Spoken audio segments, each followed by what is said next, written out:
Hello दोस्तों, आपका new study zone में स्वागत है। यूपी पुलिस और यूपी ट्रिपल एससी पेट के लिए हम बात कर रहे हैं हिंदी में चैप्टर 2 समास की। इससे पहले समास की एक वीडियो हो चुकी है, आप सभी ने नहीं देखा है तो जरूर उसको देख लीजिए। और ये आज हमारी क्लास 2 है समास की। आई होप आप सभी को वीडियो पसंद आए। वीडियो अच्छी लगे तो सभी लाइक करें, शेयर करें। चैनल पे नए हैं तो सब्सक्राइब जरूर करिए और बेल आइकन को प्रेस करिए ताकि हमारी आने वाली वीडियो का नोटिफिकेशन आप सभी को मिलता रहे। तो शुरू करते हैं आज की वीडियो। ये सारा कुछ हम पढ़ चुके थे कल। कल हमने अव्ययीभाव समास पढ़ा था और तत्पुरुष समास पढ़ा था और नए तत्पुरुष समास पढ़ा था। ठीक है, आज हमें पढ़ना है कर्मधारय समास। तो शुरू करते हैं आज की वीडियो। कर्मधारय समास की परिभाषा क्या है? जिस समासिक शब्द का उत्तर पद प्रधान हो और पूर्व पद का उत्तर पद में विशेषण विशेष या उपमान उपमेय का संबंध हो, उसे हम क्या कहेंगे? कर्मधारय समास कहेंगे। ठीक। और कर्मधारय समास पहचानने की एक ट्रिक है। ट्रिक क्या है? जब इसका आप विग्रह करेंगे, ठीक है, समास का विग्रह करेंगे समस्त पद का, तो है जो या के समान ये वर्ण आएंगे, ठीक है, बीच में इसके, तो वहां पर आपका समास कौन सा होगा? कर्मधारय समास होगा। ठीक है जो के समान। ठीक है। और विशेषण विशेष की बात होगी, उपमान उपमेय की बात होगी। ठीक है। पुरुषोत्तम, पुरुषोत्तम में अगर आप इसका संधि विग्रह करेंगे तो क्या होगा? पुरुष, पुरुषों में उत्तम। ठीक है, पुरुषों में है जो उत्तम।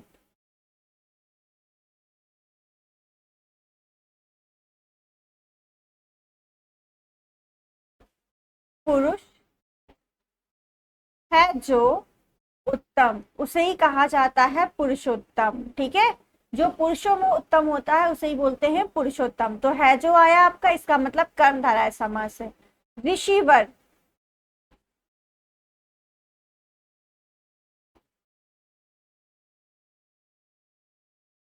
ऋषि के समान वर, ऋषि के समान वर। तो यहाँ भी क्या आया? के समान आया। वर मतलब होता है श्रेष्ठ, मतलब ऋषि के समान जो श्रेष्ठ हो। ठीक है, ऋषि के समान वर। ठीक है, ऋषिवर का मतलब क्या है? ऋषि के समान वर, यानी ऋषि के समान जो श्रेष्ठ है। ठीक है जो के समान ये आए, इसका मतलब कर्मधारय समास है। आप कोई भी उठा लीजिए, कोई भी एग्जाम्पल उठा लीजिए, उसको देखिए। एक ही दो ऐसे होंगे जिसपे ये ट्रिक आपके काम नहीं करना, सब में काम करेगी। कर्मधारय सबसे पहचानना इजी है। ठीक है। महात्मा, महान है जो आत्मा, उसे ही हम क्या बोलते हैं? महात्मा। महान है जो आत्मा, तो है जो आया आपका। ठीक। तद धर्म, सत मतलब सच्चा है जो धर्म। ठीक है, तो आपका इसका विग्रह क्या हो जाएगा? सत्य है जो धर्म।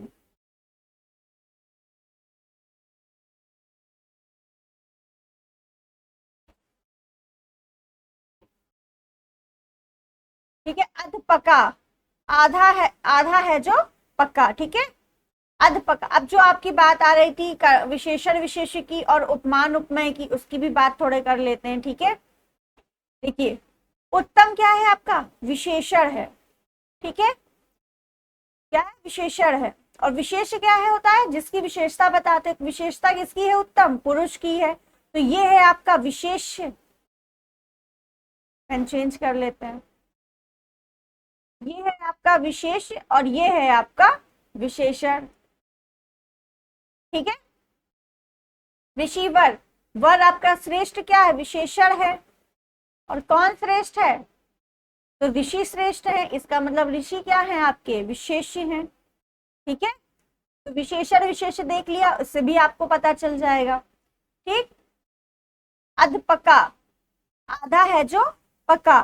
ठीक है, इसका क्या बनेगा? आधा है जो पका, यानी जो खाना आधा पका है उसे ही बोलते हैं अधपका। ठीक है, तो ये पका किसकी विशेषता है आपकी, इसमें उपमान उपमेय की बात हो रही है। ठीक है, घन श्याम, घन श्याम, घन के समान श्याम, श्याम जो है घन के समान है। घन मतलब होता है बादल, मतलब बादल जैसे काला होता है वैसे ही बताया गया, श्याम जो है काले हैं वैसे, जैसे घन यानी जैसे बादल है। ठीक है, तो के समान आया, हैचो आया, हैचो आया, के समान आया। तो हैजो के समान अगर बीच में आ रहा है तो वहां पर कर्मधारय समास होगा।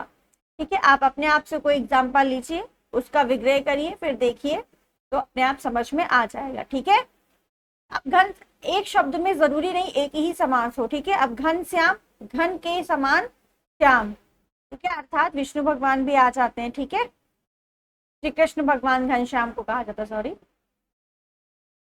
ठीक, नीलकंठ, अब इसमें भी आपके दो समास हैं आपके। इसका अगर हम विच्छेद ऐसे करते हैं, नीला है जो कंठ, नीला है जो कंठ।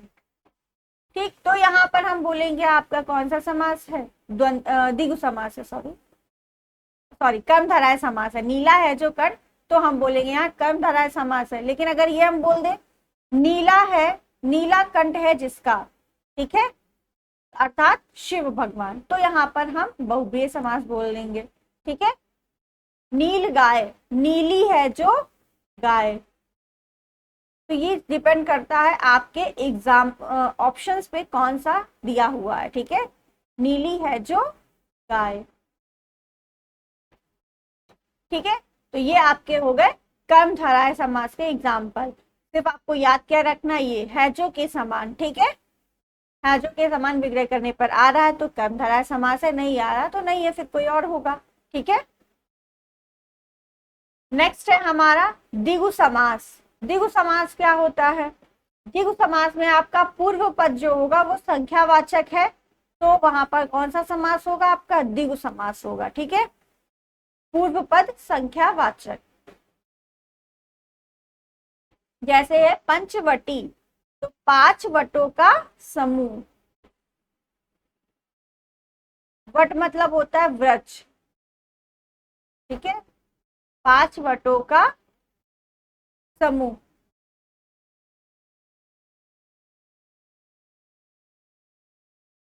शताब्दी, सात अब्दो, अब्दो मतलब होता है वर्ष, शत मतलब होता है 100, यानी 100 वर्षों का जो समूह होता है उसे क्या बोलते हैं, शताब्दी बोलते हैं। तो शत अब्दों का समूह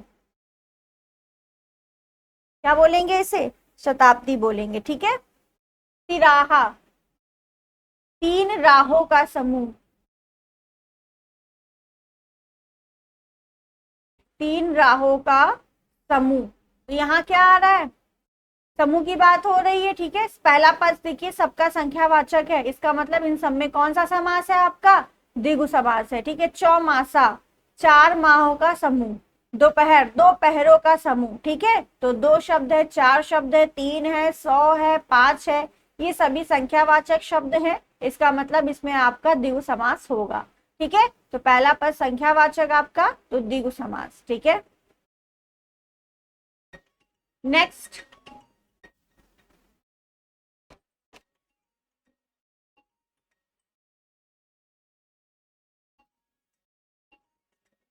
नेक्स्ट है हमारा द्वंद्व समास। 1 मिनट।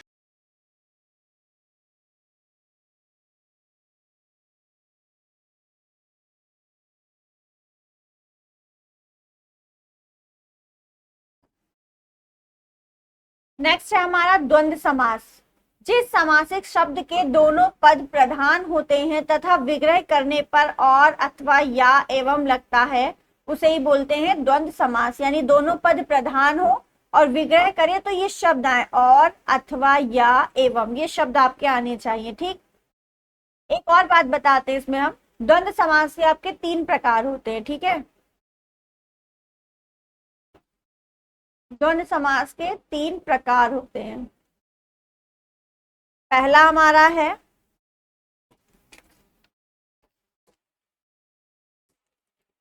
इतरेत्तर, इतरेत्तर द्वंद्व समास। ठीक है, दूसरा है समाहार द्वंद्व समास। तीसरा है वैकल्पिक, है ना, वैकल्पिक द्वंद्व समास। ठीक है, ये 3 प्रकार है। तो अगर जो आपका समास है, द्वंद्व समास है, उसका विग्रह करने पर या उसका विग्रह करने पर और या तथा इन दोनों में से कोई आता है तो उसे बोलेंगे इतरेत्तर द्वंद्व समास। समाहार में आपको ना, समाहार यानी समूह का बोध होगा। ठीक है, समूह शब्द नहीं आएगा, समूह का बोध होगा, अभी बताएंगे एग्जाम्पल से आपको वो समझ में आएगा। वैकल्पिक में आपका या अथवा ये 2 वर्ड आ सकते हैं। ठीक है, तो विग्रह करने पे पता चलेगा ये इतरेत्तर द्वंद्व समास है, समाहार है या वैकल्पिक है। चलिए देखते हैं एग्जाम्पल से इसको समझते हैं। जैसे भाई बहन, तो इसका विग्रह आप करेंगे तो क्या होगा, भाई और बहन। ठीक है, गंगा यमुना, तो गंगा और यमुना, इन सब में आपका और लगेगा। पाप पुण्य, पाप और पुण्य एक दूसरे के क्या ये विलोम होंगे। ठीक है, पाप और पुण्य एक दूसरे के पूरक होंगे, एक दूसरे के अपोजिट होंगे, द्वंद्व भी होगा दोनों में। भाई बहनों में कितना द्वंद्व होता है, लेकिन एक दूसरे के पूरक भी है, एक के बिना दूसरे का काम भी नहीं चलेगा। ठीक है, दाल भात, दाल और भात एक दूसरे के क्या है, पूरक हैं। ठीक है, दाल भात, तो इन सब में आपका कौन सा समास है, द्वंद्व समास है। अब कुछ ऐसे हैं, जरूरी नहीं है कि जैसे कि आपका ये डैश, ये योजक चिन्ह जो लगा है ना, आप लोग इसको देख के समझ लेते योजक चिन्ह लगा है तो द्वंद्व समास, नहीं लगा है तो द्वंद्व समास नहीं है, बट ऐसा नहीं है। ठीक है, कुछ ऐसे शब्द है जिसमें आपको योजक चिन्ह नहीं दिखेगा लेकिन वहां पर द्वंद्व समास होगा। जैसे देवासुर, तो यहाँ पर क्या है, देव असुर, देव और असुर। ठीक है, हरिहर, हरि और हर। कुश लव, तो कुश और लव 2 लोग हैं, कुश और लव। ठीक, ये जितने भी अभी तक मैंने एग्जाम्पल बताए उन सब में आपको और दिखा होगा। ठीक है, उसके विग्रह में और दिखा है, तो हमारा ये जितने भी हैं ये सभी हमारे इतरेत्तर द्वंद्व समास हैं,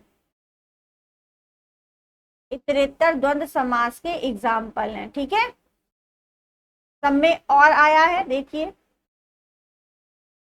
इसका मतलब ये हमारे जितने भी हैं इतरेत्तर द्वंद्व समास के उदाहरण थे। ठीक है, अब 25 में आप 5 देखकर जो है इसको द्विगु समास नहीं बोल सकते हैं। ठीक है, 25 आपका कैसे लिखा जाता है, ये तो 20 और 5, 20 और 5 का समूह है। ठीक है,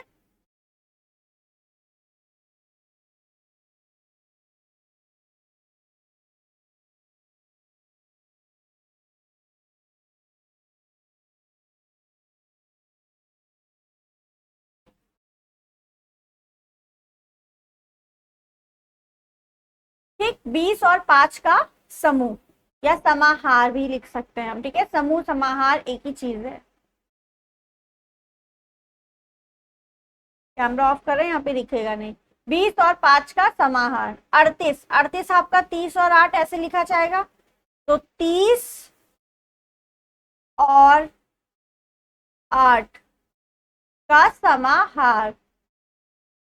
ठीक है, तो यहाँ पर आपका कौन सा समास होगा, यहाँ पर आपका समाहार द्वंद्व समास होगा। अगर समाहार नहीं आता तो द्वंद्व समास होगा, सिंपल। ठीक है, बट नंबर देखकर, संख्या देखकर इसे आप द्विगु समास टिक नहीं करेंगे। ठीक है, समाहार द्वंद्व समास।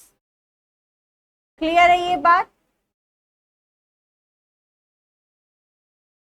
आप द्वंद्व में क्या कर रहे थे, जैसे कि मैंने लिखा त्रिनेत्र, तीन नेत्रों वाले, ठीक है, तीन नेत्रों का समूह ऐसा होना चाहिए था। उसके बाद आपका कोई ना कोई एक संज्ञा या कुछ भी होता था, बट यहाँ पर दोनों ही संख्या है 20 और 5, ठीक है, 25 तभी बना आपका, ठीक है। तो यहाँ पर आपका द्वंद्व समास होगा। नेक्स्ट, एक और आपको लास्ट वाला बताया था, या वैकल्पिक द्वंद्व समास। तो उसमें विग्रह करने पर या आएगा। अब या कैसे आएगा, जैसे दुख सुख, दुख और सुख नहीं यहाँ पर होगा, इसका विग्रह क्या होगा, दुख सुख या दुख, दोनों में से कोई एक समय एक समय पर एक ही चीज रहेगी, ठीक है। दुख होगा तो सुख नहीं होगा, सुख होगा तो दुख नहीं होगा, ठीक है। तो सुख होगा या दुख, सुख या दुख, तुम्हें सुख है या दुख है, ऐसे पूछेंगे। शीतोष्ण, शीत होगा या उष्ण होगा, ठंडक होगी या गर्म होगी, गर्माहट होगी, ठीक है। तो शीत या उष्ण। जीवन या मरण, या तो जियोगे या तो मरोगे, ठीक है। तो जीवन और मरण इसका विग्रह नहीं होगा, इसका विग्रह होगा जीवन या मरण। खरा या खोटा, या तो खरा होगा या तो खोटा होगा, खरा या खोटा, ठीक है। तो यहाँ पर क्या आया है, या आया है, इसलिए या जब आएगा तो कौन सा समास बताया था, वैकल्पिक द्वंद्व समास बताया था, वैकल्पिक द्वंद्व समास, ठीक है। क्लियर है ये सारी बातें आपको? तो ये आपका द्वंद्व समास कंप्लीट हुआ, ठीक। द्वंद्व समास में जो आपका होगा या, अथवा, ठीक है, तथा, एवं, ये सारे शब्द उसके विग्रह करने पर आएंगे। दोनों शब्द प्रधान होंगे, ठीक। इसके तीन प्रकार होते हैं, इतरेतर द्वंद्व समास, समाहार द्वंद्व समास, वैकल्पिक। इतरेतर में और तथा आएगा, समाहार में समूह का बोध होगा, वैकल्पिक में या और अथवा, आपका इन दोनों में से कोई एक आएगा, ठीक है। एंड लास्ट हमारा बच्चा है बहुव्रीहि समास। बहुव्रीहि समास क्या होता है, इसमें दोनों पद आपके अप्रधान होंगे और प्रधान कोई तीसरा अर्थ होगा, ठीक है, तीसरा शब्द होगा, ठीक है। तो तीसरा शब्द प्रधान होगा और जो दोनों शब्द आपके दिए हुए हैं वो आपके अप्रधान होंगे, वहां पर आपका कौन सा समास होगा, बहुव्रीहि समास होगा। यानी शब्द पढ़ने के बाद कोई तीसरा अर्थ निकलेगा तो वहां पर बहुव्रीहि समास होगा। जैसे नीलकंठ, अभी मैंने आपको नीलकंठ जो है कर्मधारय में भी लिखवाया है, तो ये आपके ऑप्शंस पर डिपेंड करेगा, ठीक है। नीला है जो कंठ, ठीक है, तो कर्मधारय है, अगर इसका विग्रह ऐसे दे दिया। फिर अगर इसका ऐसे विग्रह है, नीला है कंठ जिसका, नीला है कंठ जिसका, नीला कंठ किसका है, अर्थात शिव भगवान, ठीक है, शिव जी का, ठीक है। तो यहाँ पर तीसरा अर्थ पता चल रहा है, शिव, इसका मतलब यहाँ पर आपका बहुव्रीहि समास है। चंद्रमौली, मौली मतलब होता है सिर, ठीक है। चंद्रमा, चंद्र है सिर पर जिसके,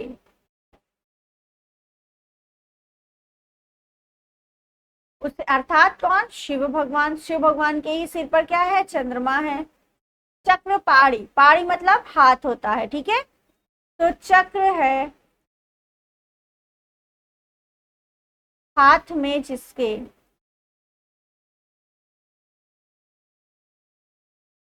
अर्थात किसके हाथ में चक्र है, विष्णु भगवान के, ठीक है। तो यहाँ पर तीसरा अर्थ आ रहा है विष्णु भगवान का, तो यहाँ पर बहुव्रीहि समास हो जाएगा। पीतांबर, पीले हैं वस्त्र जिसके, ठीक है।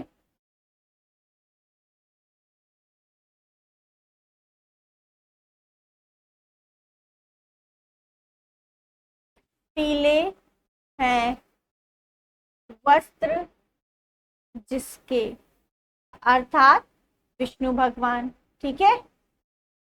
तो ये इन सभी में क्या कौन सा समास होगा, बहुव्रीहि समास होगा। क्यों, क्योंकि इसमें तीसरा अर्थ आपका निकल रहा है, ठीक है, तीसरा अर्थ निकलेगा तो वहां पर कौन सा समास होगा, बहुव्रीहि समास होगा।